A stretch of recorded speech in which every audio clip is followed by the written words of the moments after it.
Hi. All right, that was really great, very inspiring. Almost feel like no questions need to be asked, or maybe every question needs to be asked. But I think if there's such a diversity of projects and places, but maybe if there's a through line, and taking an idea from yesterday, it's the idea that I think none of you thinks about architecture as a commodity, right? But then the question is, how do you scale up? If we're not going to think about architecture as a commodity, but the development world thinks about architecture as a commodity, whether it's market rate or affordable, how do you scale up from the kind of work you're doing? So you're mentioning it in Boston, we're building 9-unit apartments, and we need to find 50,000 units.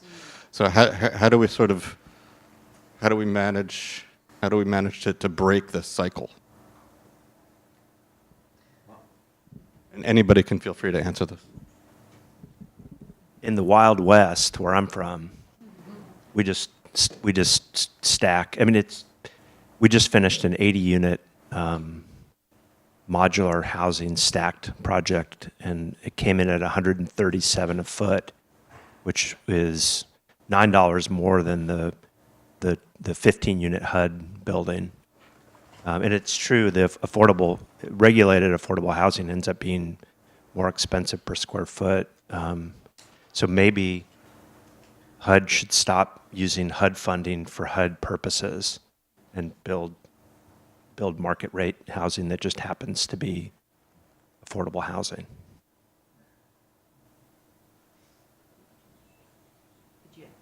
Could you ask again a little bit? What do you mean by scale up in terms of just number of units? I think beyond just number of units, I think it's just getting to a place where we're expecting more from design. We're expecting more design in the housing that we're building instead of the widget commodity product that we're seeing, the stucco 3-story, 5-story apartments that are just banal, pro forma, throw it up, cheap materials as fast as possible. Right. How do we get beyond that? I think it's actually interesting that we all spoke about very similar things, like the 16-foot width and the windows on multiple floors. Say we shouldn't really need to be saying this, but actually, when you scale up, is when that becomes ever more important. And then the other interesting thing is we're not shape making so much as making really good form that responds to that. And seeing a lot of your work and the way you're making surfaces that have depth, I think all of those things can scale up sort of easily. It seems remarkably simple. It's not. Yeah, I just want to say that I meant to say this. The facades, which seem it's one of 4 sides, which I have to remind the client of every week for a year and a half.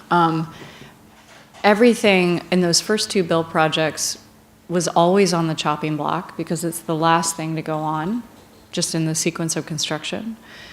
But they were, I think the first one was maybe $60,000 on $2 million, not a very expensive project, but at least $2-3 million, I can't remember. So it is such a small percentage of the economics, and it's 90% of the impact of the project. And so if you can get them to understand that and believe it, then they'll do it, right? Because it's like you break it down, it's like, I don't know, $5,000 per unit, and it's the reason why people want to live there. And so I think it's also about a track record. So Larry has this sheet of all of this high design that he's been building for affordable and making more money for the client. And so I think that's brilliant. You can't dispute the facts. We're starting to get some of those because we're earlier in the practice, so we don't have as much work built yet. But every project we've done, as I was saying, it brings in not just more money per foot, but a different demographic. So people to live in that neighborhood that would never have considered it before because they think it's a cool building. So we had this guy that was running for mayor a couple years ago, the head of the contemporary collection at the MFA, curator, all these really cool people who care about design. And so if you can get the discussion elevated to, and it always has to end at the bottom line, they have to make more money. But I think there's a bigger incentive here, which is to really rethink the demographic of the neighborhood and to bring in more diversity to the neighborhood. Then they get on board. I mean, just a couple of thoughts. I mean, one, is this on? One is I think there's this interesting inverse relationship between big, economically powerful cities and how hard it is to do good work, and cities that are a little bit more off the map and how easy it is to do. I think it's a really fascinating thing because we think of big cities as being having this sort of metropolitan sophistication about artful work. And hearing the stories in Boston, and we're working there as well, and there's some beautiful buildings in Boston, it's clearly more difficult to just do it easily and quickly. And I think it goes back to my point about the lab city or the lab neighborhood, or this attitude about a way a project comes together has as much to do with design as it does the way that it's reviewed and regulated. So I just think that's food for thought. I think that different cities have different ways of doing things that affect the quality of design. The other thing I just want to say is, when we started in 2005, people were shocked by the stuff we were getting done. And I think we'd be remiss to not celebrate the fact that in 2017, there are more offices doing more interesting housing in more cities. Like, that's real. And I think that developers see the value of it. And I think most importantly, consumers and home buyers are starting to demand it. And honestly, we don't talk a lot about that. But at the end of the day, when you look at projects, if you call if there's a project that we think isn't up to par, someone's buying it.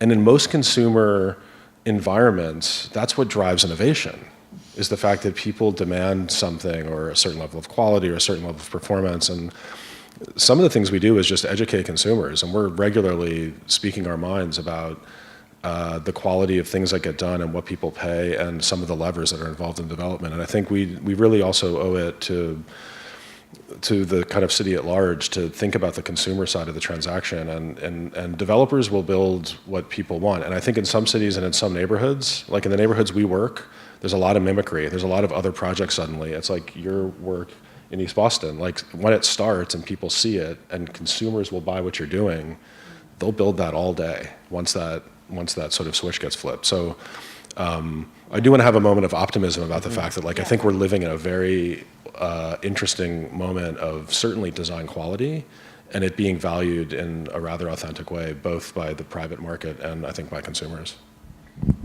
Sorry, I'm a critic, so I'm not capable of that kind of optimism. I also live in Dallas. I think it's interesting that this idea that there is the sort of duality between types of cities, the sort of lab city per se, and the sort of the major metropolitan traditional northeastern city, where there is a more difficult regulatory environment. But I look at Dallas, which would be more of the lab city, but there's such a the convention is so strong in some of these cities. There's just not the tradition or even the population of architects to necessarily used to doing this kind of work. So I don't see it. I'm not quite so entirely optimistic. But I do want to sort of shift subject a little bit. One thing, a lot of your work is in distressed neighborhoods. A lot of affordable housing goes to the places where there's the cheapest land, obviously. Historically, that's in distressed neighborhoods, minority neighborhoods. And this panel is great. It's got people, from all over the country, and it's finally a gender, balanced panel, but it's not a racially balanced panel, right? Because nothing ever is in architecture. But you guys are working in minority populations a lot, and I'm just wondering how you how you, I mean, I saw your video is really, I mean, kind of interesting. I'm just wondering how you negotiate that. I'm really glad Leonardo DiCaprio wasn't interviewing people. That would have been bad. But that we had that issue last night. I don't need to lose this job. So maybe you could talk about this sort of challenge that this raises. That's a really good question, and really important in a city like you're in Dallas and Jackson, where the expectations, the nostalgia, the things that you have to fight against, not necessarily happening in other places. And what we have found, which has been a great gift, is the neighborhoods and the institutions that we work with who are more diverse don't have that. They do not have that nostalgic stint. In fact, nostalgia is like, those were some bad times. Let's don't repeat them.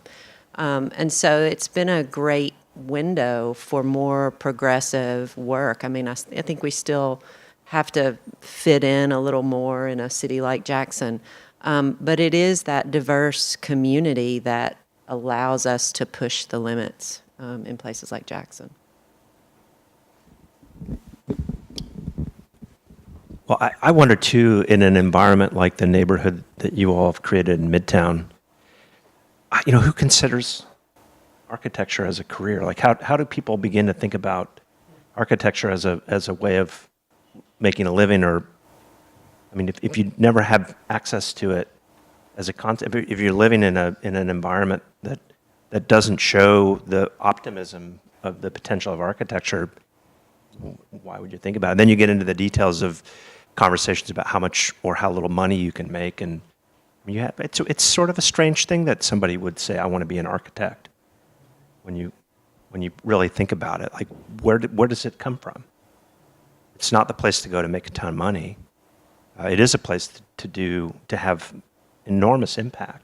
I mean, I feel really sensitive about. Our office is not ethnically diverse. The architectural profession in Kansas City, Missouri is not ethnically diverse. It's not even gender balanced.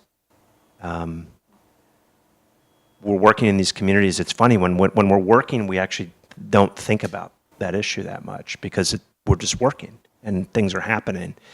Where I start to really think carefully about it is in thinking about the next generation.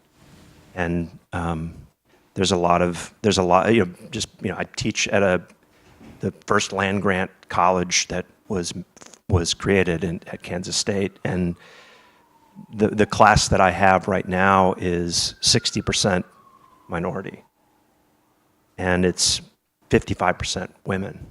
So, but I wonder where they'll go and how they'll engage in these issues. I mean, one thought, I like Anne's comment about the attitude of a neighborhood that's diverse, and I mean, Philadelphia benefits from this tremendously. That I think there's an optimism about the future, and a desire to leave the past. And I mean that in all the best ways. I just think there's an openness about the fact that there's more work to be done, and there's a lot of opportunity. The one thing I just want to say about your question mark is I think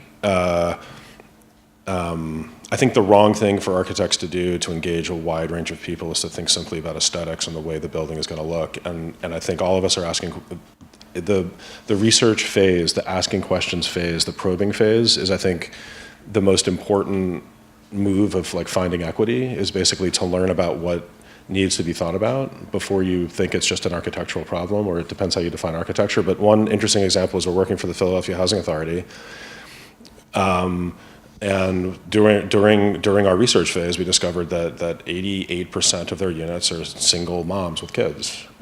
And we were initially surprised, and then we thought about it, and we thought, wow, well, that makes sense. And then we went back to the Housing Authority and told them, and they were like, wow. Like, and so we've started pursuing a kind of woman-centered project because we think that actually, and we started thinking about what are the challenges, what are the health risks, what are the specific conditions of that. And I think I think for us that's the best way we can serve the broadest range of the population is to listen and ask questions, but then to be good architects and solving them with thoughtful design. Well, you raised an important point, and I think one of the themes of this conference symposium with health. We're talking about affordable, communities that need affordable housing, but frankly, all American communities, we have a major health crisis, and I guess our president's doing his best to make it worse on a daily basis. So how, what can architects and these designers of these kinds of projects do to try and mitigate some of these issues? I mean, where, how do you even begin to think about that? Or I presume that's, right there at the top of the list of things you're considering. I noticed, when you're designed for, 4-story building, no elevator. That's probably a good start, right? I mean, get people walking. I mean, You're asking how to mitigate the health issues? you're talking about health? Right, yeah, I mean, just, look, especially in inner cities, obesity problem. I just writing a story about the You new. only do so much. Right. No, I just writing a story about the new Toyota headquarters in Plano and in suburban Texas, and it's right across the road from the Frito-Lay headquarters. So we get cars and junk food right adjacent to each other, and we wonder why we got problems. But sorry. I mean, I think there's only I hate to say this, but there's only so much we can do. The obesity problem, I don't know how to tackle that. But I can tell you as an architect, and I think, Anne-Marie, maybe you brought this up, or maybe everybody did, but this whole idea of this positive space to be in, which is often about borrowed light or direct light. It sounds dumb and simple, but it isn't. It's actually hard to get into these tight sites. And it is a puzzle, and it is enormously beneficial to those that live there, and then creating these pockets of space on the street that create this kind of, new sort of front stoop on the third floor, so to speak, in this social space. I feel like that is a healthy neighborhood, and that is a neighborhood that can see each other, which a lot of the projects that you two are working in are in somewhat dangerous areas, and so security is a big issue. So there's also this whole concept of the car. So Brian was just telling me that in Philly, they don't require parking for most of their projects, which is crazy because we are constantly struggling with that. And the neighborhoods will latch onto that as a reason to try and kill the project altogether if we don't have enough parking. We're often required to have 1.5 spaces, 1.75 spaces per unit. The city is thankful usually when we can get one parking space per unit. But my point is walking, right? We're building in an urban environment. I know it's not the same in Jackson and Kansas City because you don't have public transportation so close, right? But in Boston, really, it's about promoting this walkable city. I think in these dense urban locations, there is a reality to that where something like parking becomes ridiculous. But there are places where there's a reality to the fact that there is no public transit. But other than that, I think in terms of a healthy environment, it's about exposure, in my opinion. It's about this kind of exposure to the street and visibility with trying to juggle that with this sense of privacy and ownership. It's a tricky example. We have a pretty good example of trying to, and you're right, there's only so much that you can do. And it's linked to the infrastructure failure slide that I showed in the presentation. Our infrastructure, each development has to take on some infrastructure improvement as part of its, getting of the permit and so forth. So one thing we proposed in the neighborhood planning process was that as part of that helping rebuild infrastructure with each move, you would build a health circuit infrastructure. So and this has only barely gotten going in each of the developments because every developer hasn't done it yet. But you basically we'd have a circuit laid out for the whole neighborhood, and each spot would have a exercise station or a way to make activity. And it's a reaction to exactly what you say. We're not going to have a light rail line coming along beside Midtown, but while you're in the neighborhood, if you can encourage interaction and that sort of smaller scale infrastructure of walking, we can hope. I mean, it makes me think of the Restart project, and we certainly had to tackle that question in that project, and it's a question of programming, and it's a question of seeding the conversations while you're contemplating what you're going to do on the site. Once we got the building permit, we didn't make the mistake the fourth time by talking to the neighborhood before we had a building permit. Once we had our building permit, we had a series of community meetings, extensive community meetings, and I remember there was, and misinformation's rampant. We had a meeting, and the naysayers, the people who didn't want Section 8 housing in Waldo, showed up. And we actually didn't seed this conversation, but we called them the foster mama bears, had organized and showed up and basically were ready to take on the Section 8 haters. So these conversations were happening with yoga instructors and small businesses that, saw this small project as 15 new customers. And they would show up at the public meetings and start talking about, well, what kind of arrangements can we make to make it easy for gym memberships, and even a lot of the folks in that building don't. 80% actually work, which is a staggering percentage for 811 housing. The typical in Kansas City is 20%, and a lot of them actually work in restaurants, and they work in the restaurants that are coming up in the neighborhood where people care about the quality of food and preparation and the joy of healthy eating. So I do think it's a programmatic question. It's different if it's market rate housing and then trying to convince a developer to have those kinds of conversations, although it's in their interest at the end of the day. So with Section 811 housing, it was part of the kind of programmatic boost that we brought. Well, with that, I think I turn into a pumpkin. So thank you all very much for amazing work and such an inspiring morning. I don't know, David, did you want to take questions from the audience here, or? I'd like to take some questions from the audience. First of all, we wanted to thank,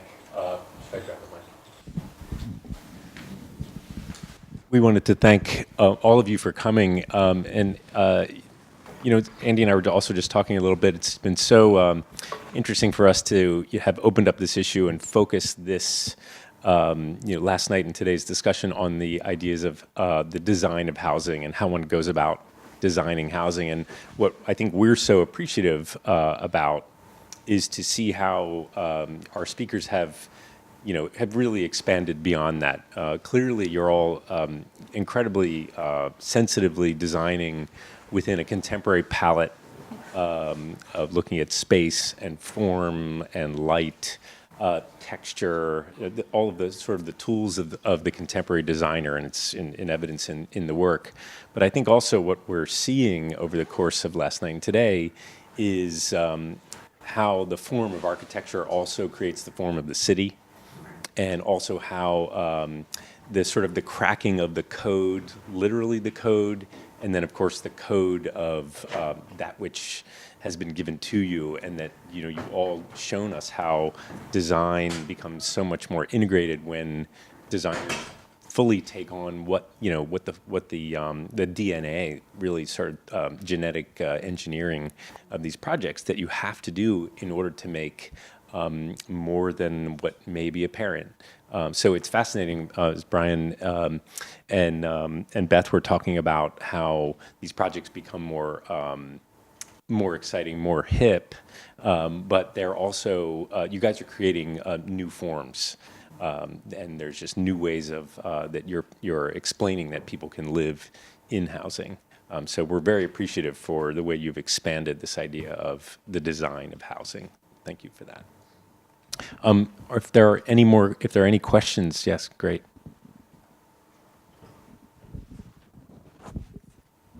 Hi, thank you so much, and to David and Andy for pulling together this amazing panel to get us out of our New York bubble.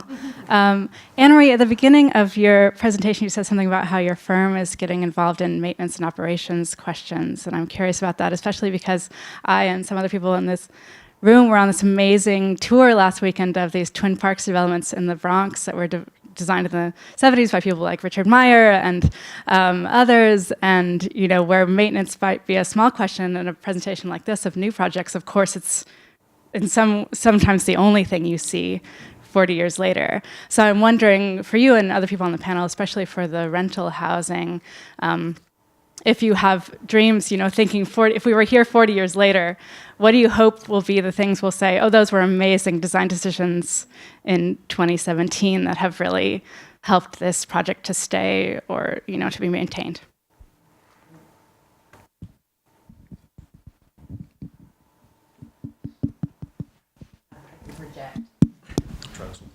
See. You hear me? Good. Just to answer that question, I got to tell you a little bit about how that came about. We were doing K through 12 schools, and we would design to the rural ability to maintain as best we could. But in rural Mississippi, the need for an indoor air quality unit sometimes would put them over the top of their staff knowing how to take care of the building. So we would just get calls after the fact, and we would run over and help interview janitors, help interview their staff to get more knowledgeable people in there. And so we said at that point, it took us several years after that, but we need to provide this service. And it is a huge learning experience. We do every day think about that because we're taking care of finding the mop stain on the brick wall that comes down to the floor, and your client's asking you, how can we get rid of that? So we do, it just becomes part of what we think about. How many light bulb types are we putting in this building? Because how much, how do you keep all of that on site for repairs and so forth? It's been a learning experience of that. So, and then the other thing we do is just don't give in on the durable materials, at least close to the ground. So it's easy to give up on that foundation if you haven't had to repair it. So we have to make that, you make the arguments for what has value. We had to make the argument for a stable, deep foundation. And we could pull from our stories of the bad things we've had to repair and take care of over time and the maintenance nightmare that it could be. So largely in materials selection, I think, in the affordable housing part. I mean, I can't resist making this point, which is to say, we've been talking a lot in the office about timely buildings and not timeless buildings. And I'll just put this out as a question.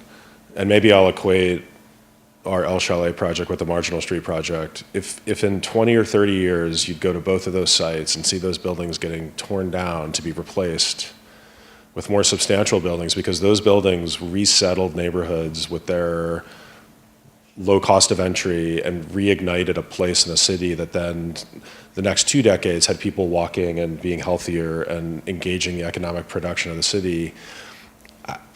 I just want to put that out as I don't know if that's necessarily an inherently negative condition. Right. It did its job. And so the way I would just answer that is I think it's a flexible question, and the expectations of that need to be flexible, because I think a lot of people look at our buildings and say, how long is that going to last? And I say, well, I don't know, not as long as the brick row houses laid by hand that were toothed together with double wide walls. And I say to myself, if we build like that, then people can't afford to live there. So I think there's a funny balance in making cities around point of entry and economic opportunity and long-term investment that is complex and not obvious to me.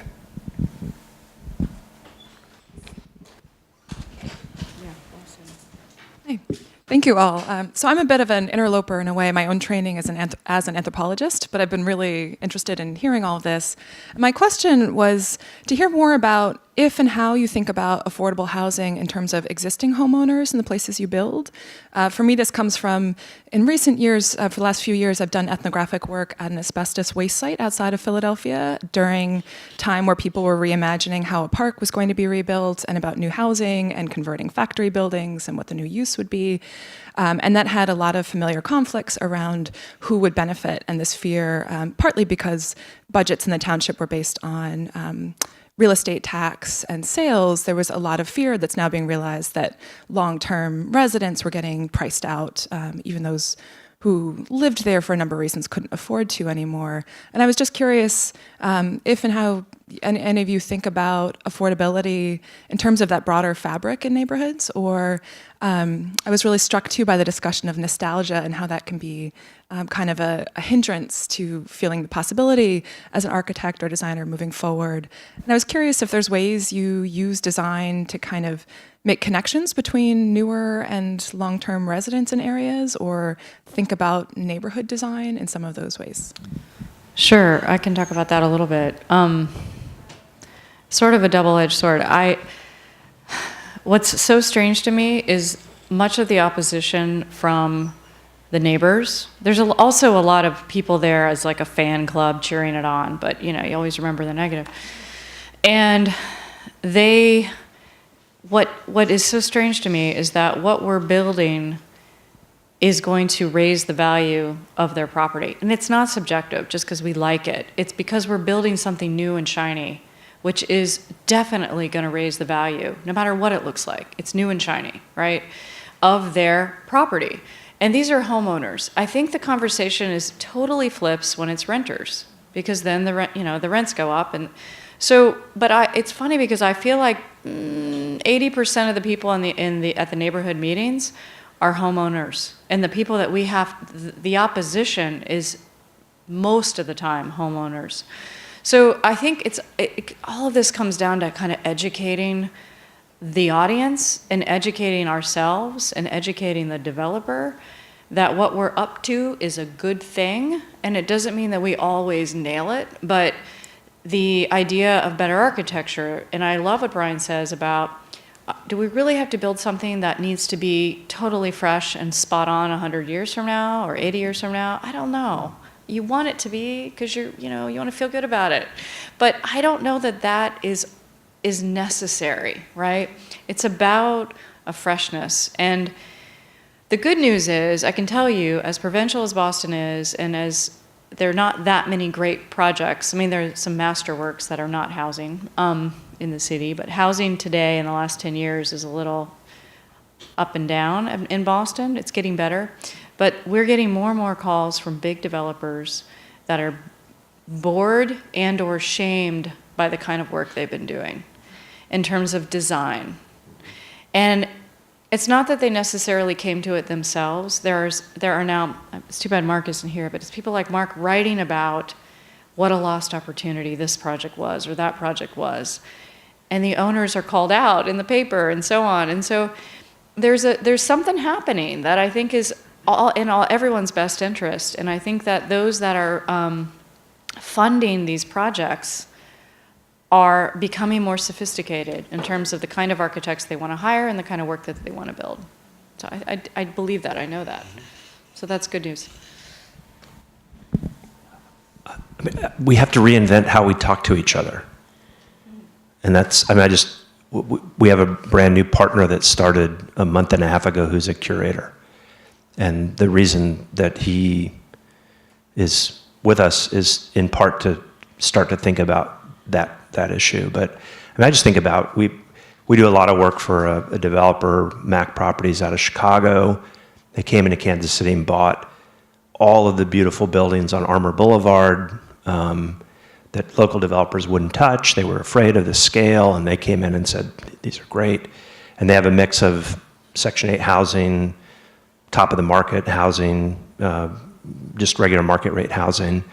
And everybody, they were the only ones who came in and wanted to fix up these buildings, and everybody was pissed at them. And it took about 3 years before suddenly, now they're the champion. Everyone holds them up as the paradigm of what a developer ought to be like.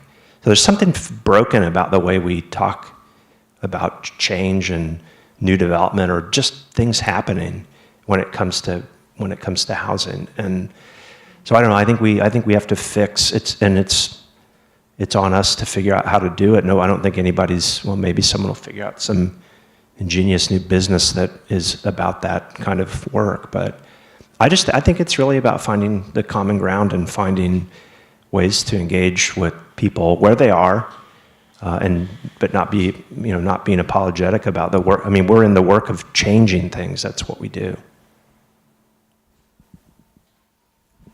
Just speak quickly to the question about the nostalgia.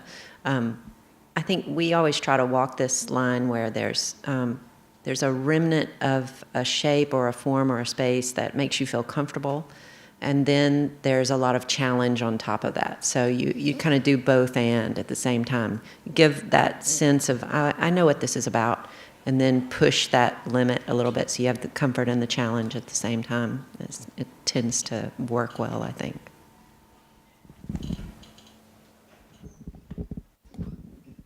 It's on. Hi. I think what was really exciting about this panel is, the creativity, right, that you're all sharing, and the excitement about the creativity, and also the challenges that you're willing to take on, right, to see that creativity manifest. And that, I think, is an important quality to deal with this affordable housing crisis. So kudos to all of you for taking that on. I also wanted to just build on the question that Mark had mentioned before about the huge challenges on healthy communities, right? And I think Anne-Marie touched on a little bit with the selection of materials, but we are looking at rollback in Superfund, cleanups, right? We're looking at like epidemics of brownfields, which, as we said before, are some of the highest costs for, or some of the lowest properties that are available. And so I think that whole concept about health, like how do we deal, how do we produce healthy residential environments given all of these other challenges? And so, you're the ones to do it, right? You have that creativity, you're up for that challenge. Great work, and I hope that health is the next thing that we can become more affordable with. Thank you.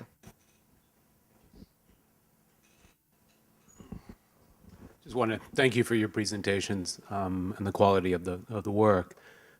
So the question I want to ask is not really meant as a criticism. It's really to sort of have you reflect upon the challenge of working within essentially a capitalist structure in which housing is considered a commodity. And this operates on two levels. One is the level in which the work that you're doing is seen as something that is to be sold, not necessarily inhabited per se. Or if it is inhabited, it's only inhabited because that person doesn't have the right to sell it. In other words, it's maintained by someone else. And how that changes the way in which you've understood your work. The more immediate is the working in a system of conspicuous consumption, which the house is the repository for what you can purchase at Sam's Club in gross commodities. So that in fact, you have to go to the 2,000, 3,000 square foot suburban house to house the 1.7 cars, the extraordinary amount of stuff that can only be bought at bulk to be able to afford to live with the salary that you're given. To what extent did your work, have you gone back and looked at the sort of 750 square foot house or the 500 square foot unit and found out that in fact it doesn't accommodate the expectations for living today, and that part of what you end up doing is in fact arguing for a new way of inhabitation to fit into a system that flies exactly against the very commodification process that is underlying the housing crisis we're in today? Simple question. Not, but I have one simple response. You're in luck. Because I think the millennial culture, which I know they're not necessarily the ones buying these yet, they're not about stuff. That's not what I'm reading. It's the anti-stuff generation. And so I feel like what you're saying is still somewhat true and was very much true, but is actually becoming a lot less true. And so, I build in cities, and nobody has the space that they want, and they learn to accommodate. And so, but having said that, it's funny, I have this good friend who was living in a 3,200 square foot loft with her husband and her son, and they sold it, and they bought a Schindler house that was 1,200 square feet in LA. And I was like, wow, Susan, how are you gonna make that work? And she said that it is so well designed, there's a place for everything. And 6 months later, I'm like, how's that going? She's like, beautifully. We live for the way that the house is designed. Now, of course, it's Schindler, and she's very sophisticated, and they figured it out. But I don't know, it makes me kind of dreamy that this can be done, right? And so I think it's about being clever about storage, which sounds kind of like a stupid answer, but it's true, it's real. And that I do think that concept is changing in terms of collection and consumer. I guess it depends on who you ask, but I've actually been talking with a lot of people about this lately because I'm doing housing, and we're talking about this issue of space in the city. And so I've started doing more research about it. And I'm building a hostel right now, a small hotel in downtown Boston. And so we're talking about space and what people of a certain generation are interested in, which is more about experience than purchasing products and things. Anyway, just a hunch. Maybe two thoughts about the capitalist context. One is I'm fascinated by how in Philadelphia and many cities, housing built 100 years ago for workers or for modest residents of the kind of urban economy are now the favorites of hipster makers and young millennials that are resettling the city and finding that exact same space to their liking. And I think I think part of maybe what you were getting at is a kind of, if you're building too custom, do you negate, or if you're building too specifically, do you negate the flexibility for future cycles of the city? And I think we think about that, and I think we're making some projects that I can imagine having that are very much of the moment. I just made this kind of comment about the timely versus the timeless, and timely sometimes can mean you're really sort of registering to the moment, which maybe for the long term isn't great. But the other thing I just want to say, which I have said to like a few people on the panel over the last day, is I just want to kind of celebrate the architect operating in maybe the most capitalized, commodified housing market in the world. Mm-hmm. And the loopholes and the strategies and the trickery and the requirements of that design process to have impact. I mean, I think it's actually uniquely wonderful. And I think the fact that we're developers and designers at the same time, I think all of us, we're thinking about the economics, and we're thinking about housing not just as a wonderful experience, which I think is how we're all trained to think about housing, but actually a complicated math problem that makes housing different than a lot of other kinds of institutional commissions where you're working for the public, or institutions that know what they need and are celebrating the purity of architecture as an expression. But housing is fraught with this kind of complexity, and in our marketplace is remarkably challenging, but I think for us, extremely exciting.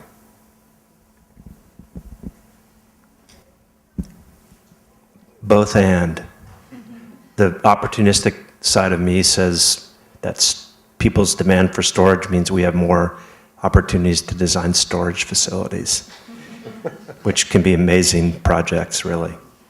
Especially when you think of them as dynamic spaces that can change over time, which we've done a few of those. I think it is both and. I think there are. I mean, Kansas City is a place where you can have lots of space and cheap. It's cheap, super cheap. And we've spent a lot of time cultivating relationships with a limited number of developers who are really interested in building just as small as you can. And they're able now. The market's been established. They're able to charge more per square foot. So I mean, we're playing their game. I don't know how you can't sidestep the capitalistic pressures. I don't know. I think it's both and. I think it's if people want storage and they want stuff and they're going to have stuff, can that become an interesting? Is that morally wrong? I don't know. I mean, the storage facility we did in Topeka was the most positive. This is in Topeka, Kansas. It was the most positive development that had happened in that neighborhood in a generation, and it was programmed to evolve over time. So it's not a housing issue, but it is it's a community issue. I don't know. Hard question. The only thing that is sort of different sort of view on that. One thing we do is say, or we are in a capitalist system, right? So no matter how socially sensitive or community and investment work we're doing, we're going to do it for a fee. It's probably a really low fee, and we're probably going to lose money on that project. But we're not going to make this other system. We all have to get paid for the hours and pay our insurance for our employees and that sort of thing. So one thing we do is make it a both and in terms of how we do our work. We're gonna do community-centric work, but we're gonna get paid while we do that community-centric work, and they should not be separate activities. They should be both and.